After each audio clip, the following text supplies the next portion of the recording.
लेकिन झुकना और पीछे कब कर गया, यानी कि अंग्रेजों। लेकिन मेरी आंख से एक माहौल जो नजर आ रहा है, उस माहौल से एक बात तो क्लियर है कि बीजेपी जेजेपी अलोपा के कैंडिडेट की एक बहुत बड़ी हार तय है। अब सवाल ये है कि वो जमानत बचा पाएंगे या जमानत नहीं बचा पाएंगे। हमारा एजेंडा ये है कि बीजेपी जेजेपी अलोपा के कैंडिडेट की जमानत जब्त होनी चाहिए। संयुक्त किसान मोर्चा का जो फैसला है कि बीजेपी केवल वोट की भाषा समझती है, जब तक बीजेपी को वोट की चोट नहीं मारी जाएगी तब तक इनकी अक्ल ठिकाने आने वाली नहीं है, क्योंकि जनता ने हार इनकी तय कर रखी है। लेकिन हम जनता से समर्थन इस बात का मांग रहे कि हार आपने तय कर दी, इनकी जमानत जब्त करके और इनको यहाँ से भगा करके और अपने शहीदों को और किसान आंदोलन को मजबूत करने का काम करें, शहीदों को सच्ची श्रद्धांजलि देने का काम करें। देखिए, एक माहौल जो नजर आ रहा है, उस माहौल से एक बात तो क्लियर है कि बीजेपी जेजेपी अलोपा के कैंडिडेट की एक बहुत बड़ी हार तय है।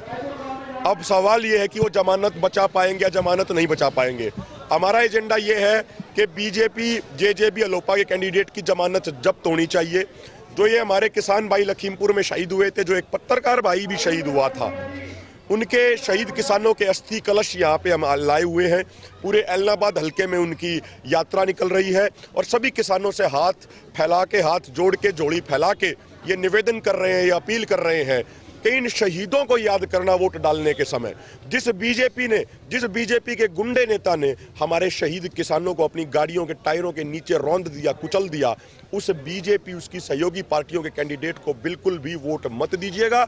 उसके अलावा जिसको मन करे उसको वोट दे देना। हम ये नहीं कह रहे हैं कि किसको वोट देनी है, हम सिर्फ इतना कह रहे हैं बीजेपी जेजेपी अलोपा के कैंडिडेट को वोट मत देना और इनके कैंडिडेट की एक ऐतिहासिक हार यहाँ पे तय है। देखिए, मुख्य मुद्दा लखीमपुर खीरी में जो किसान हत्याकांड हुआ, एक पत्रकार भाई और 4 किसान जिनकी निर्मम हत्या कर दी गई, जो लोकतंत्र के ऊपर दाग हैं और तानाशाही का एक जीता जागता सबूत है।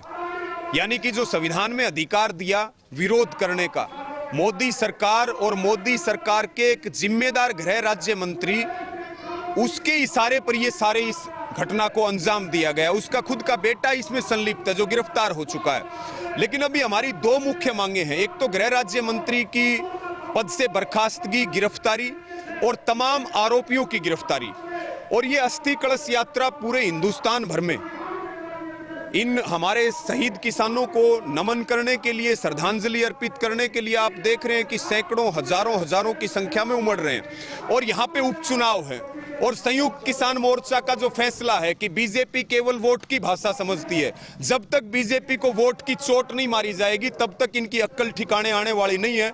उस पे संयुक्त किसान मोर्चा का ये निर्णय है कि यहां से सब बीजेपी और जेजेपी के प्रत्याशी के खिलाफ वोट करें, जीते चाहे कोई भी। हमारा कोई उम्मीदवार नहीं, हमारा किसी को कोई समर्थन नहीं, लेकिन यहां बीजेपी जेजेपी के उम्मीदवार को केवल हराना नहीं है, हमारे सब के आने का मकसद है, क्योंकि जनता ने हार इनकी तय कर रखी है। लेकिन हम जनता से समर्थन इस बात का मांग रहे कि हार आपने तय कर दी, इनकी जमानत जब्त करके और इनको यहां से भगा करके और अपने शहीदों को और किसान आंदोलन को मजबूत करने का काम करें, शहीदों को सच्ची श्रद्धांजलि देने का काम करें।